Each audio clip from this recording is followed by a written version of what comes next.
Poor wireless connect. There we go. Really? Yeah. Okay. Hi guys, Assalamu alaikum. Assalamu alaikum. Thank you for joining us. Today we're going to have our first book discussion, and today's book discussion is going to be on mistakes or opportunities for learning. This is actually on page 119 in our book, Positive Parenting in the Muslim Home. Again, this book is available on Amazon.com, BarnesandNoble.com, Kobo.com, and Kindle. So if you guys didn't get your copy, you can still get your copy online. Inshallah. Inshallah. So today we are talking about mistakes or opportunities for learning, which is one of the positive discipline tools. This tool is a very powerful tool, and it can be very challenging for some parents. What this tool is for us to think about how we view mistakes, how when you were a child you viewed mistakes, Yes. And what that means. And this tool essentially says mistakes are going to happen. Absolutely. It's actually part of life because, subhanAllah, if you think about it, Allah subhanahu wa ta'ala, when He created us, this is at the beginning of creation, He said to the angels that we're going to be different than them. So the angels were perfect beings. They didn't disobey. They did everything without thinking. And then Allah subhanahu wa ta'ala said, well, no, I'm going to create, humans, and they will have the freedom of choice. And with the freedom of choice comes definitely mistakes. Yeah. So the issue is, I think what parents have, shared with us, and why we decided to do this, book discussion today is, no, I don't want my kids to make mistakes, or I'm trying to protect them so that they don't make mistakes that they don't have to make. Right. And how do we deal with that as parents? Because we do know mistakes are going to happen. Right. We were actually intrigued because, what was it, 2 weeks ago? We had a book discussion at New Horizon Irvine. It was organized by a book club that actually is a local book club in Irvine, run by a group of ladies, mashallah. Rania was the one in charge, may Allah bless her. Anyway, so one of the attendees, she told us, I read your book and it helped me in minimizing the gap between Islam and positive discipline, but I just felt that it didn't address the gap between her understanding that as parents that parents should actually protect or prevent the mistakes of their children. And so she was wondering about why we didn't discuss like what Islam talks more about that point about Islam mistakes and the role of parents. So Munira and I were intrigued because it actually didn't cross our mind as this is an issue. We didn't see that Islam is necessarily saying that parents should prevent the mistakes of their children. And our mistake is that we didn't have a chance to actually check in with the lady and ask her exactly where are you getting this particular understanding from. And then Munira and I were discussing it, and Munira, you shared that. So I think there's a cultural element to it. I think this view that mistakes are bad, and that as parents we need to try and prevent our kids from making mistakes. It comes definitely also from a cultural place because we want to protect them. When we kind of think about the mistakes we've made, and I invite those of you who are watching us, think about when you've made mistakes as a child. What did you think about that? Yeah, I mean, just reflect about your own understanding of what do mistakes mean to you. And Munira and I were actually going to go ahead and share with you some of our own experiences and thoughts with mistakes. Yeah. So mistakes for me growing up, it was interesting because I was reflecting on this. What mistakes did I make as a child? And actually, after some reflection, I was thinking that I remember more the punishments that I had as a child than I do the actual mistakes.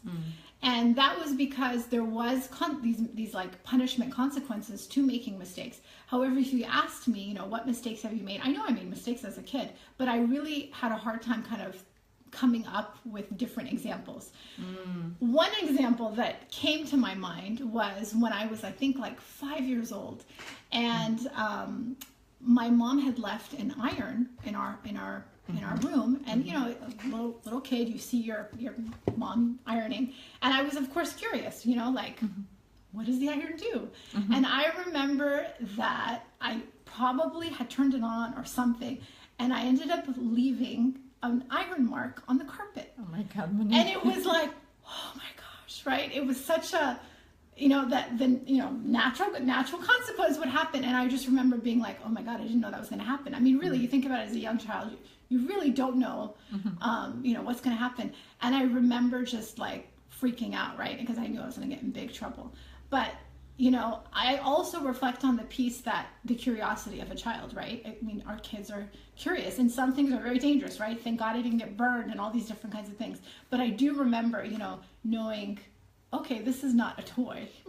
Yeah. So I was fascinated by your sharing, because this is exactly what we're trying to get parents to understand in terms of why are mistakes wonderful opportunities to learn. Because Munira remembers that particular incident not because of the punishment. Right. She doesn't even remember the punishment that's associated with it, but she remembers what she got from that experience, which is basically the shock and the cause and effect, which we are trying to get our children to understand, because this is the number one thing. If they get, then they will actually be much more aware of Allah and Islam and all of that. So she got that from that experience, not because of the punishment.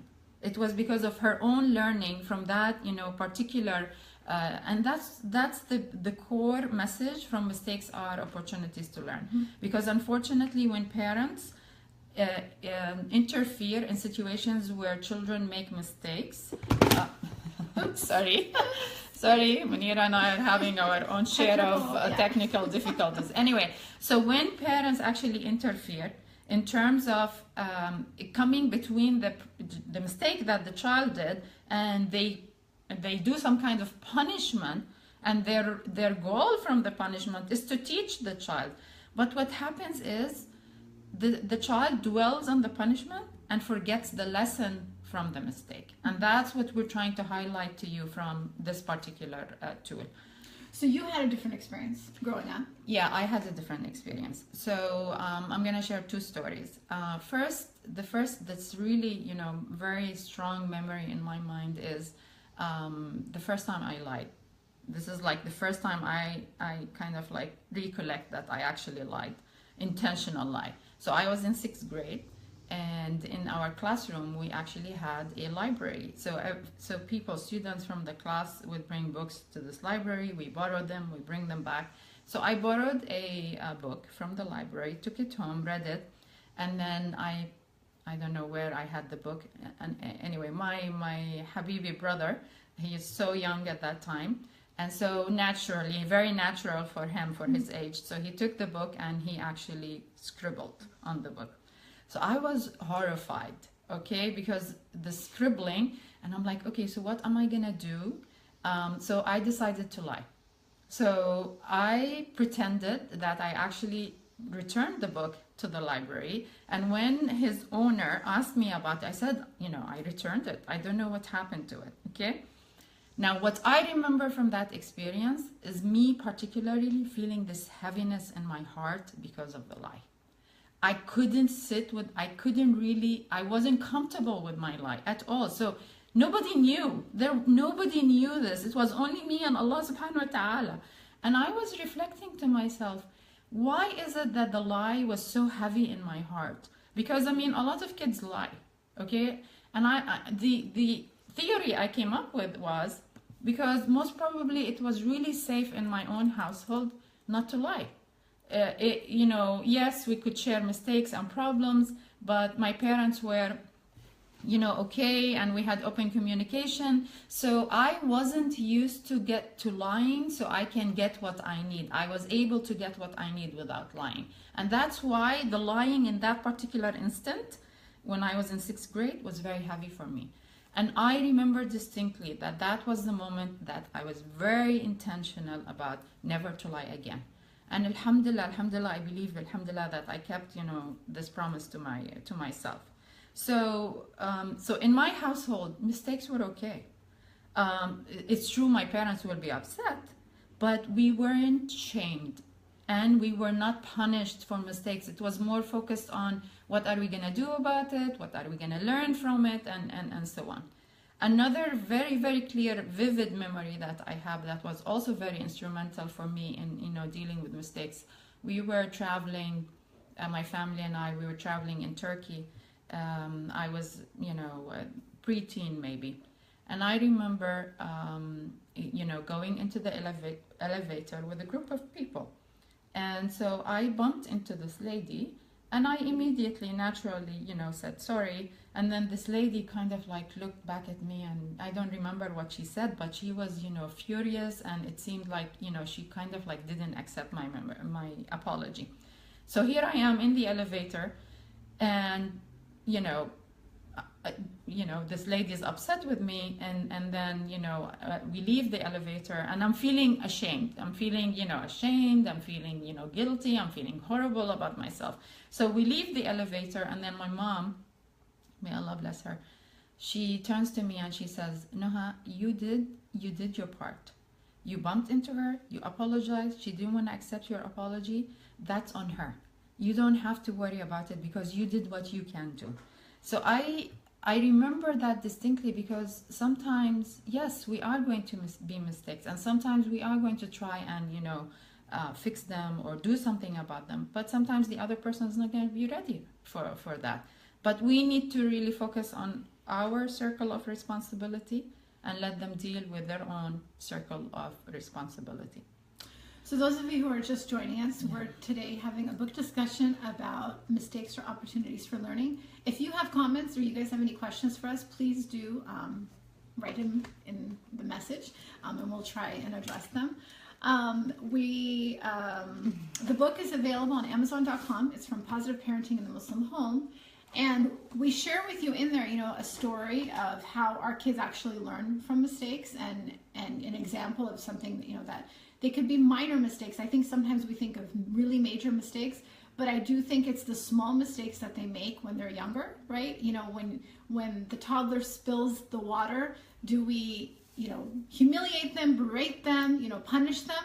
Or do we actually use that as an opportunity to learn? Say, oh, you spilled water. You know, maybe a lid would have helped, you know, for the water not to spill. And how can you fix your mistake? And I think approaching all mistakes with our children in a way that helps them repair it, if they can, or to obviously learn from it. Because every mistake we make is an opportunity to learn, you know, what we could do differently, how we could have prevented it, or what we can try next time. So we have a question from the feed. So Sajid Shaheen is saying, typically when kids make mistakes, it is when they have messed up, and it's something that would upset the parents.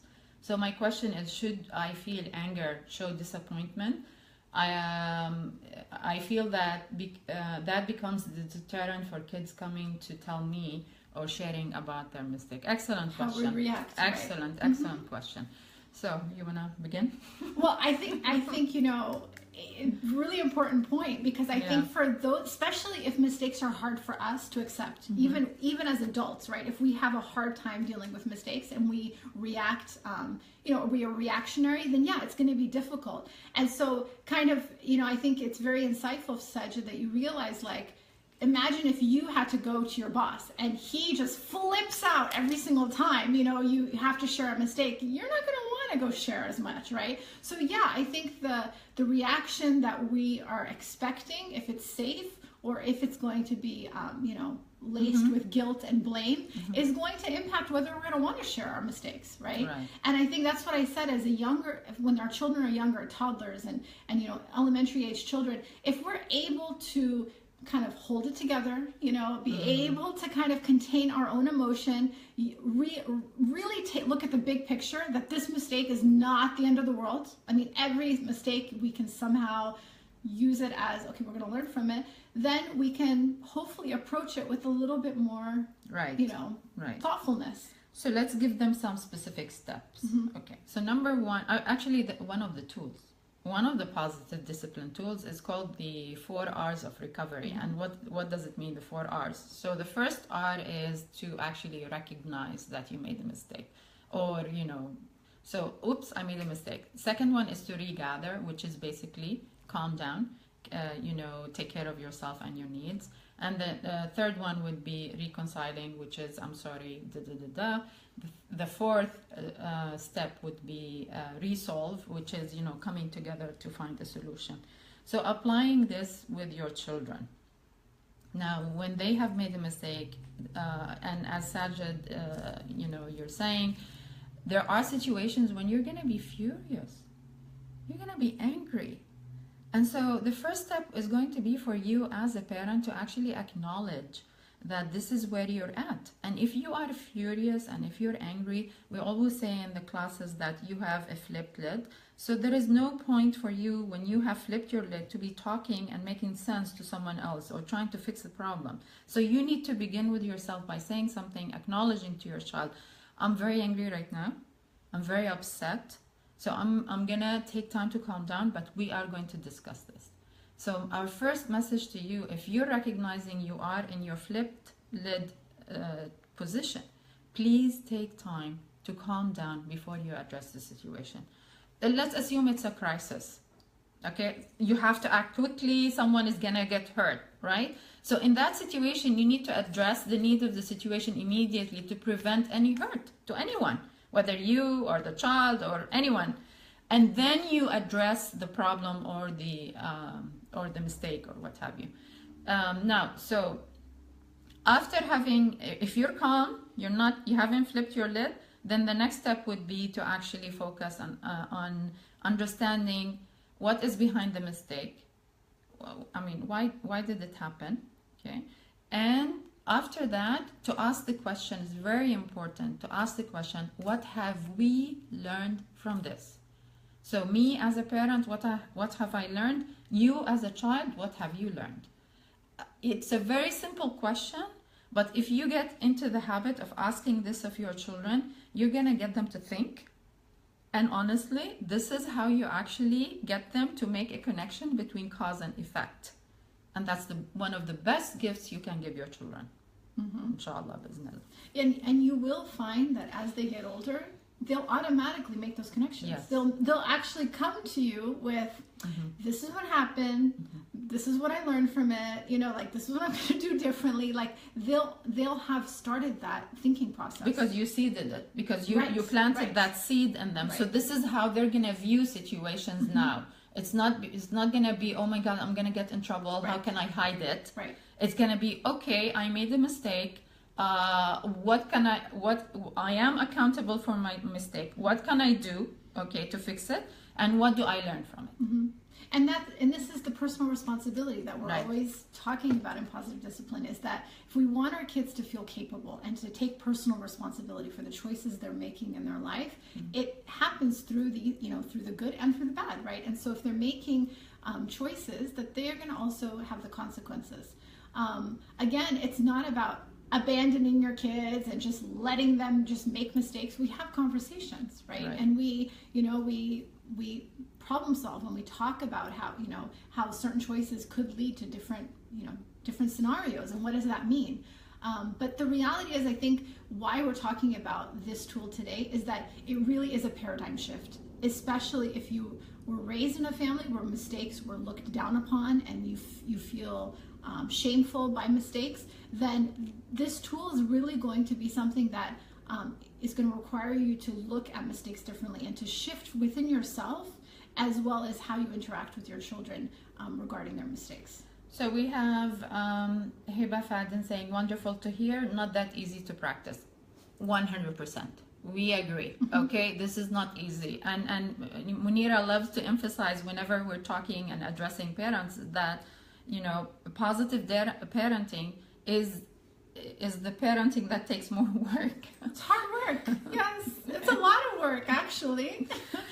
It's much more work than being permissive or authoritarian. So let's tell you that. But the long-term ramifications or the long-term impact of positive discipline is really a strong connection with your children. And ultimately, that's what's going to save, the day at any given moment. And it's teaching life skills. Because most parents, we say we're trying to teach our kids life skills. We're trying to teach them, character. And it happens through these kinds of experiences and through this kind of paradigm. So we have a couple of questions. Fadia Al-Hijawi is saying, our kids in classes, they try always to run away with their lies by saying wallahi. So we believe them and they run with it, saving themselves. So how to help them not to, I'm guessing, double the mistake. I'm guessing that's so like, yeah, we have kids in our communities, they go like by wallahi, so you will believe them, right? So I mean, the first thing that's coming up for me is to say, you know, when your child says to you wallahi, and you really have no, you personally were not the witness, okay? You personally did not see if the child, you know, did whatever you're saying that the child has done. Then really it behooves you not to say to the child that you're lying, because you don't know, right? So don't put yourself in that position. If your child is telling you wallahi, you need to accept wallahi, okay? Because they're swearing by Allah subhanahu wa ta'ala, and we need to teach them respect for the name of Allah subhanahu wa ta'ala. So they say wallahi, you say, okay, wallahi, Allah knows what happened, right? Now, if you are in a situation where you're feeling that there are things happening and you're not sure and you want to, you know, you want to deal with that, then what's coming up for me is there needs to be more maybe routines in the environment, whether at home or at the school. There has to be more supervision, and there has to be also more focus on your own area of control, rather than trying to get, you know, to control the kids. Can't think of anything else. And I would add even, you know, for teachers, where you're pointing out positive behavior, pointing out more positive behavior that you're seeing with the kids. Oh yeah. Makes them, you know, want to stand out for positive behavior, right? The things that they're doing that you do appreciate will, I think, create more connection too. So we have another great question, Didin Kristinawati, and forgive me for not pronouncing the names right. So Didin is asking, when and to what extent we as parents need to emphasize the role of Satan when children make mistakes? That's a beautiful question, Didin, because we see it a lot in our community. Yes. Well, I think it brings up that Islam, right, or Satan, is used to scare children, is used to control children. And I think if we are using Islam and we're using our faith to control our children, we've entered this space that is, you know, contrary to like the spirit of teaching, right? It's contrary to the spirit of Islam. Of Islam, period. right? Period. Yeah. So I think also it's very important when we're talking about, and as Munira is saying, I mean, a lot of people use Satan as a source of fear and a source of control. Like they say to the children, oh, Satan, I don't know, what do they say? I mean, I've never experienced it, but so they say something like, oh, Satan made you do this. I don't know. Or you're listening to, you're listening to Satan, right? Okay. So my issues with these kind of statements is that you are actually basically telling the child that there is an external force that has influence on you and it's making you do these things. At least that's right. It removes personal responsibility completely. Yes, yeah. Right. And in Islam, individual personal responsibility is actually paramount. Okay, it's the basis for, you know, for how Allah subhanahu wa ta'ala responds to us on the day of judgment. So my invitation is to not use Satan as a source of fear or a source of control or anything, and just focus on really building that individual relationship with Allah subhanahu wa ta'ala in terms of like, okay, you make choices, Allah subhanahu wa ta'ala is watching you, what kind of, how would you like to meet Allah subhanahu wa ta'ala? What kind of actions would you like Allah to see you doing? So like Munira was saying, focus on that individual responsibility, because that's ultimately at the base of taklif. Right, because we all know we stand alone before Allah, right? And so our children and the choices that they're making and into adulthood, they're going to be standing before Allah on their own. And so really handing that over to them, that it is between you and God. all these different choices we make, it is between you and God, and Allah is the witness. And so I think that removes it from, I am controlling you through this faith, to I am encouraging you to have a relationship with Allah. And how does your relationship, reflect the choices that you're making? So maybe we should go ahead and start talking about the Islamic perspective on mistakes, and then if we get any other comments or questions, we will inshallah biznillah share them with you. Those of you jumping in, we're talking about the book Positive Parenting in the Muslim Home, and we're today talking about mistakes as opportunities for learning. And inshallah, now we're going to go into kind of understanding mistakes from this Islamic paradigm and what it means for us as Muslims. Inshallah. So when the wonderful sister in the book discussion asked that intriguing question, she started me thinking, like, what in Islam would actually give the impression that parents have a responsibility of preventing the mistakes of their children?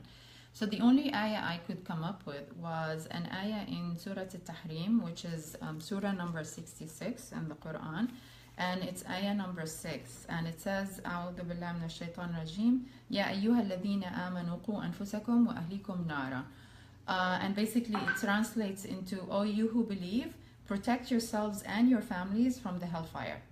So I went and I, looked at the tafsir, the explanation of the ayah, and amazingly, Imam Ali ibn Abi Talib radiallahu anhu says, in explaining this ayah, he says basically what Allah is telling us, that we need to discipline. Can you believe this? Imam Ali is saying we need to discipline and we need to teach our families. But I was fascinated to find that the word discipline was there in his interpretation of the ayah, and that's exactly what Munira and I are trying to say, that if we discipline our children, hopefully inshallah with the positive discipline, authoritative methods of parenting, that is your number one tool to ensuring that you are doing the best you can in terms of establishing their relationship with Allah subhanahu wa ta'ala.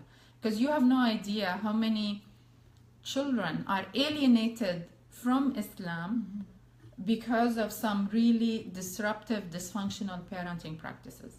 Like just a simple example, for example, a child who grew up in a very rigid, harsh environment.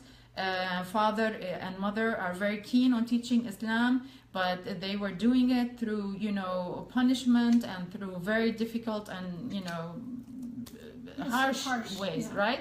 And then I get the child as a young adult in my office telling me that Islam for him and her was basically about fear and about punishment and about the hellfire, and they don't want anything to do with that. Okay? So coming back to this ayah, all the scholars, there's no scholar that says that this ayah is you are responsible for what choices or what actions your children are taking. This ayah is about the responsibility to teach and guide. You are responsible for that. Yes, you have to do that. But what your children do with that is up to them. And then we have two beautiful ayahs in the Quran that talk about if you are a righteous person, and then Allah subhanahu wa ta'ala on the day of judgment will join you with whoever was righteous from your descendants. So Allah is very specific, like only the righteous of your descendants, will be, with you. Even they will actually be elevated to your level. Even if their level is lower than yours, they will be elevated to your level because of you. And it's just, I was just so touched by that. And the reverse is true. It's narrated also in the hadith that, the righteous person on the day of judgment will look at his level in heaven and he will ask, why was I elevated? And then he will be told, because your righteous descendant actually were making istighfar for you. So it's reciprocal. It goes both ways. So basically the message here, what's the message? Message here is focus on doing your own best in your relationship with Allah subhanahu wa ta'ala, because that's your individual responsibility. No one else is going to take care of that for you. And then you have a responsibility to teach and guide, not to coerce. That's not at all your responsibility. And then you make a lot of dua. So this is when it comes to the biggest struggle, which is the practice of faith. So what do you think then that means for even smaller mistakes? It's the same thing. Teach, guide, support, love, and let them learn. Yeah. And so what I also want to add is for some families, this idea of perfection, right? If we make mistakes, we're not, excellent, we're not perfect. And so to be careful of that, because obviously we know that Allah is the only one that is perfect, that we are human beings, that we will make mistakes. We are imperfect human beings.